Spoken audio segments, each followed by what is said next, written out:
Today is Saturday, March 14th, and welcome to my first ever YouTube video. Jazz hands! I hope that made your whole day. I'm sure you could tell based on the title of this video, I'm going to be telling you about why I'm taking a stab at content creation this year. I feel like there's all these assumptions that I had and barriers that I thought existed. Let's get into it. I've had this YouTube channel since 2019. I deleted all my YouTube content because I started wearing the hijab last year, which I can make a whole video on that if you're interested. For the most part, I would make videos for my friends, make videos for myself, but didn't really care for doing it for the public. Never cared for that. Until last year. I was basically, I was on board for a run club. I wanted to do a series where I kind of talk about my experience being a D1 athlete while fasting for Ramadan. So I was like, bro, I have all the hacks, I have all the tips and tricks, trust. Let me just make a series for y'all. We'll collab it on Instagram. And then yeah, we'll just help everyone out with their experience fasting and being an athlete. That's just my experience. And I just want to share it to help other people. That was it. Okay. Series goes out. Not wearing the hijab at that point. Series goes out. Get so much positive feedback. Hear all of this, all these conversations start coming up with people I don't know, people I know, about Islam, about literally fasting, Ramadan, all this stuff. And I was like, whoa, none of that conversation would have happened if I didn't post those videos. I didn't post that series. So that was one thing, is I started getting messages from people saying that I helped them so much during their Ramadan, and it was just really cool for me, because I'm like, bro, I want to help people, however that helps people, I want to help people. So that was kind of my first dipping my toes in the water, if you will. So there was a problem after I posted all this series. It was the fact that I didn't think you could be humble while also putting yourself out there on social media. I just didn't think they could exist. They could coexist. I felt like being humble meant you were a private person. It meant that you didn't make any part of your life public. Humility equals privacy. That was kind of my previous conception of humility. And I was just scared that publishing my experiences or tips or whatever would just falter my humility. And my biggest fear is being perceived as overconfident or arrogant or any of that. That's absolutely not. No. What I learned though, and what I've been trying to tell myself and basically learn more about, is that humility can coexist with confidence. If social media didn't have people who shared your morals and beliefs, Muslims would have no one to look up to if Muslims weren't on social media.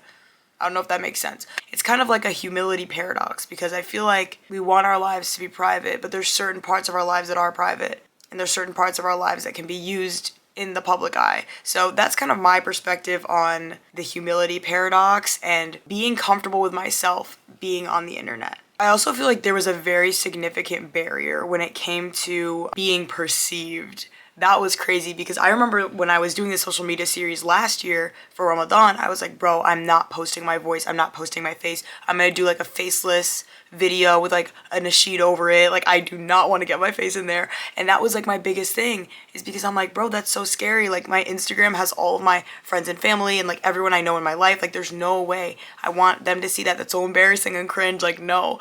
And I was so against it. Once I posted the series and I did do voiceovers, I was convinced. I'm like, wait, it's not even that scary.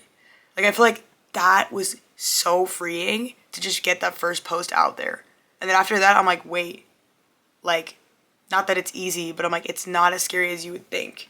And knowing that it's helping people, I feel helped me a lot too, where I'm just these experiences, I'm publishing them for the sake of bringing people closer to the deen and bringing people, whoa, I cannot speak English today. Bringing people closer to the deen. And if that's through helping them through my experience, that's how we're going to do it. So that's kind of my general thoughts about being perceived. It's not that hard, but you have to jump over that initial barrier. When you post your first video, for example, it just makes all the consequent videos after that easier to post. And then when it comes to metrics, that was another one of my biggest fears. At first, it was being unhumble.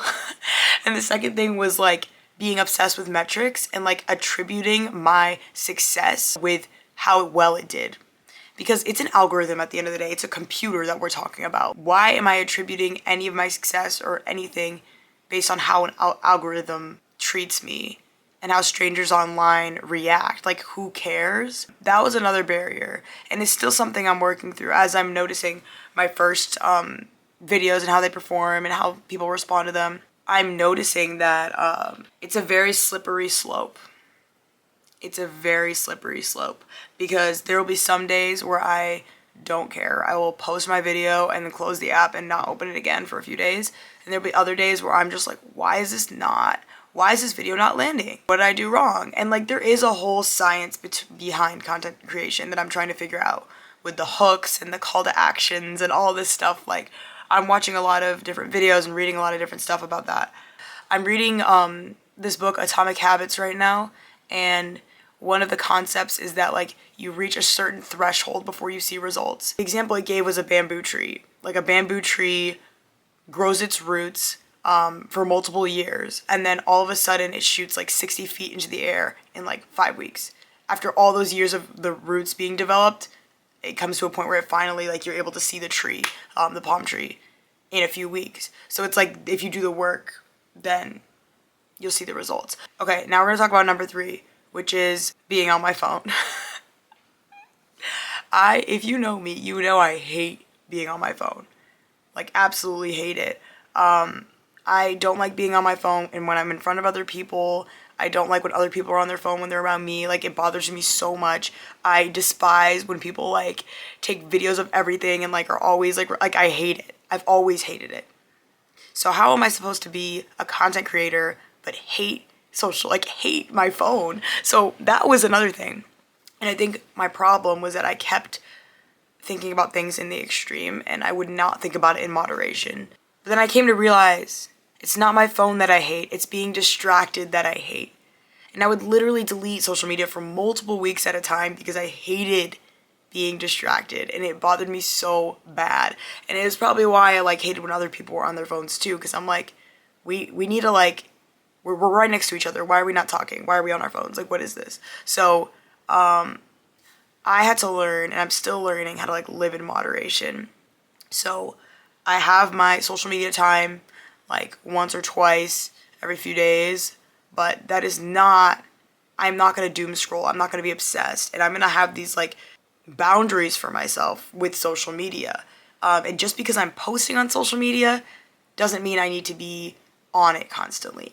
And that's the funniest thing that I've noticed these past 3 months is that I will post like every few days on TikTok or Instagram or whatever. My friends will be like, bro, like, did you see what happened the other day? Like, so-and-so posted this, or this sports thing happened or whatever. And I'm like, bro, I didn't see it. I post and I close the app. Like, I don't. So I'm like still trying to figure out that balance right now. That's all I gotta say. And yeah, so now I'm gonna be talking about the last 3 months of content creation and how they have gone so far. So I have been posting on YouTube Shorts, Instagram, and TikTok. Those are like my 3 main platforms for social media. I feel like the biggest thing I notice is that I'm posting the exact same videos on all 3 platforms and not like iterating them at all. And TikTok videos are not landing. They're not landing. And I think it's because like the shorter, like very brain rotty type videos, those usually do well on TikTok. But on Instagram, it's like the more curated, edited videos. Because I think I have different audiences. I feel like my Instagram audiences are more like older Muslim runners, and my TikTok audience is like younger, I don't know, high schooler people. So, and my content is the same. And I maybe had like a algorithm that my content was like attached to before. I don't really know how social media works. I'm figuring it out. And then YouTube Shorts, it took a while, but in the past month or so, some of the videos started gaining more traction. So they're starting to get to the right people, which is a win. I've noticed that like, same thing as last year when I posted my first video, the more I post, the less scary it is. At first, I feel like I had this like imaginary perfectionist barrier. If it doesn't do well and if it doesn't look perfectly edited, then like it's embarrassing and like I don't want to have it on the internet. So at the end of the day, what's the point? Why would you have a social media presence? Why would you do all that? It's honestly to be a role model, to be an influence, but not to be an influencer. The word influencer has, I feel like, so many connotations attached to it. But when you like have an influence on someone and like positively affect someone's life, I feel like that's the whole point. My whole goal with social media is trying to inspire people. And even if I inspire one person, we're good. Like, I don't care how many people it is. And I think I'm getting a little caught up on metrics and all that jazz right now. I had the other day someone tell me that they saw a video I made about electrolytes and like drinking your electrolytes. Hey, during Ramadan, drink your electrolytes at night. She's like, your video helped me so much. Like, I feel so much better when I'm fasting because I drink my electrolytes. And I'm like, that was the whole point. Like, the whole point was to help people. And like, when I get that feedback, it just makes me want to keep helping people.